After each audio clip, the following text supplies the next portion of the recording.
আসসালামু আলাইকুম। আপনারা হয়তো অনেকে জানেন যে ভারতে একটা কন্ট্রোভার্সিয়াল বিল পাস হয়েছে, ওয়াকফ অ্যামেন্ডমেন্ট বিল। এবং এই বিলটা পাস করার প্রসেসে এবং গত কয়েকদিনে আপনারা হয়তো দেখেছেন যে ভারতে অনেক আন্দোলন হচ্ছে এবং অলরেডি বেশ কিছু কিছু জায়গাতে স্থাপনা ভাঙার কাজও শুরু হয়েছে।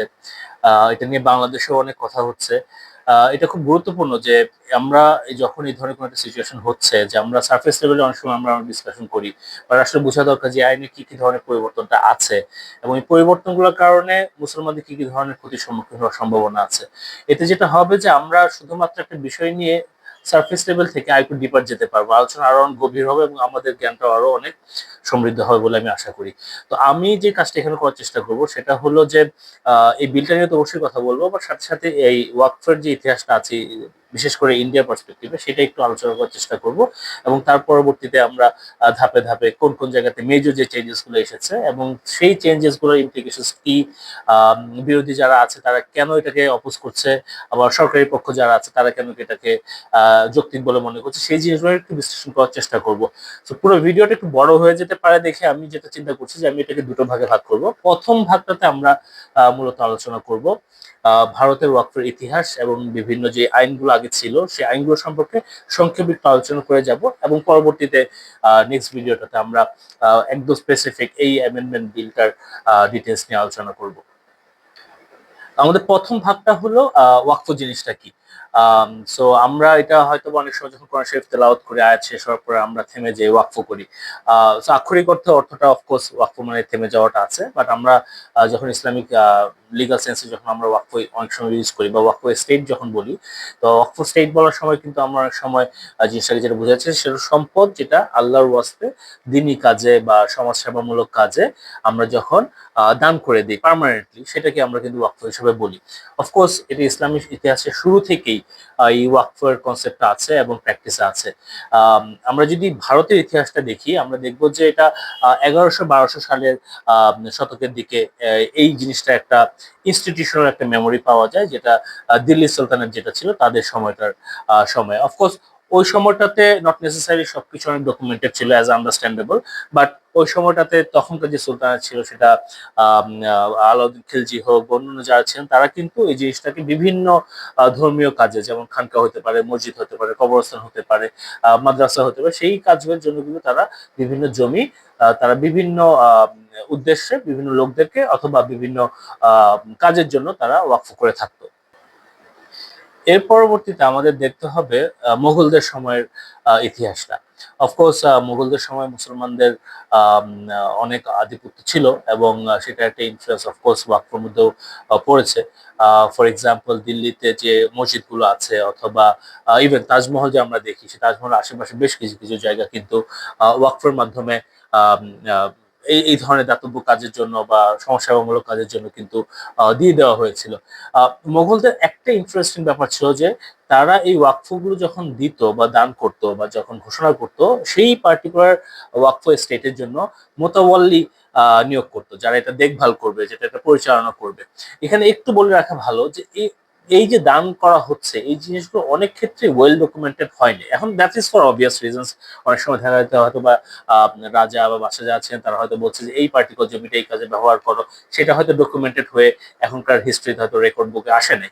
এই জিনিসটা একটু খেয়াল রাখা খুব দরকার, কারণ এটা নিয়ে পরবর্তীতে যখন আমরা আলোচনাগুলো করব, তখন দেখা যাবে এই একটা ক্যাভিয়েটের কারণে হয়তো মুসলমানদের এখনকার যে ওয়াকফের অবস্থা আছে বা স্টেট গুলো আছে সেগুলো হয়তো ক্ষতিগ্রস্ত হওয়ার সম্ভাবনা আছে।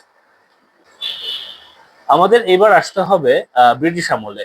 মোগলরা চলে যাওয়ার পর যখন ব্রিটিশরা আসলো, of course they saw this country as their opportunity to exploit. এবং তারা যখন দেখলো যে এত সম্পদ মুসলমানদের হাতে আছে, বিশেষ করে ওয়াকফের আন্ডারে যেটা দাতব্য সংস্থা হিসেবে কাজ করছে বা গরিব দুঃখীদের জন্য কাজ করছে, তাদের উদ্দেশ্য হলো যে এটা কিভাবে করে রেগুলেটেড করা যায়। এবং এই রেগুলেশন করার একটা ফার্স্ট স্টেপ ছিল হলো 1913 সালে।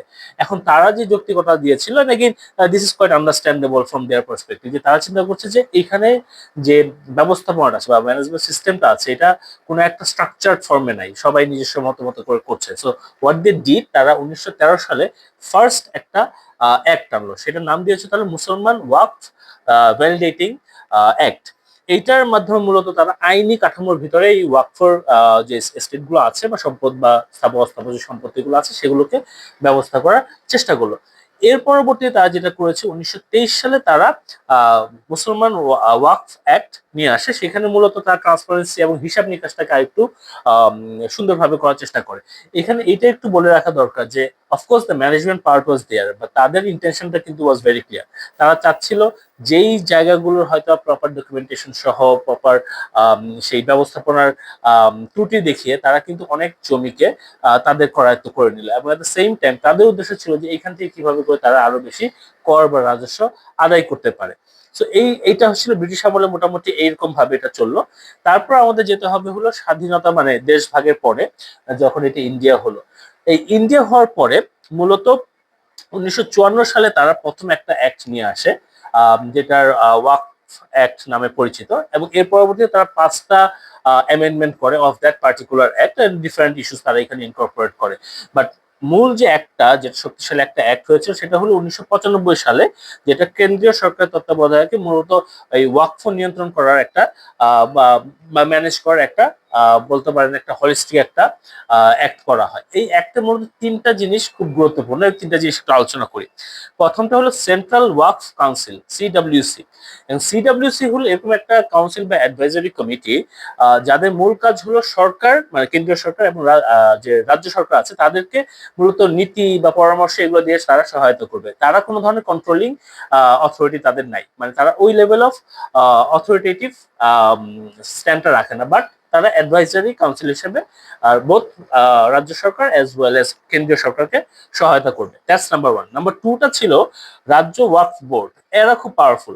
এই ওয়াকফ এই রাজ্য কেন্দ্রিক যে ওয়াকফ যে বোর্ডগুলো আছে তারা মূলত ওই রাজ্যের আওতায় যে সম্পত্তিগুলো আছে ওয়াকফের সেগুলোকে দেখাশোনা করা, দেখভাল করা, সুরক্ষা করা, এই জিনিসগুলোকে বা ম্যানেজমেন্টের ইস্যুগুলোকে তারা মূলত নিয়ন্ত্রণ করবে। 3 নাম্বারটা হইলো ওয়াকফ ট্রাইব্যুনাল। এখন অফকোর্স যেহেতু এখানে সম্পত্তি স্থাবর অস্থাবর অনেক কিছু নিয়ে যেহেতু এখানে বিষয়গুলো যেহেতু জড়িত, of course this are very sensitive, and of course এখানে অনেক ধরনের আম, আহ, যেটা আমরা বলি বিরোধ হতে পারে, বা লেসে সম্পত্তি নিয়ে আম, 2জন বা 3জন বা বিভিন্ন পক্ষের ভিতরে মতবিরোধ থাকতে পারে।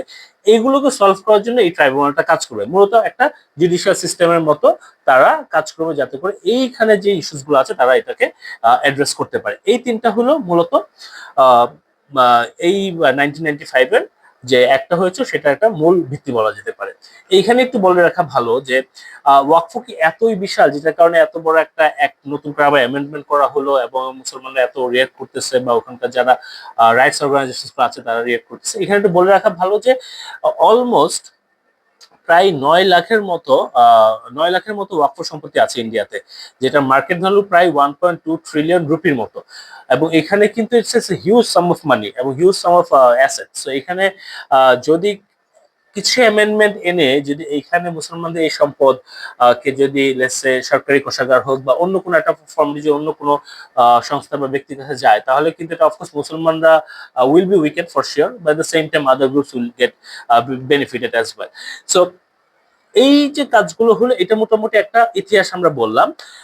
আমরা এরপরের ভিডিওতে যেটা করব সেটা হলো আমরা এইবারে যে একটা হলো মানে অ্যামেন্ডমেন্ট একটা সেটা নিয়ে আলোচনা করবো। সেটার আমরা মোটামুটি চেষ্টা করব যে মেজর যে ইস্যুস গুলো আছে সেগুলোকে যাতে আমরা কভার করতে পারি। আশা করি আপনার দ্বিতীয় ভিডিওটা দেখবেন, because that will go a lot deeper, এবং আমরা প্রত্যেকটা ইস্যু নিয়ে সেপারেটলি কথা বলবো। থ্যাংক ইউ, পাশে থাকবেন।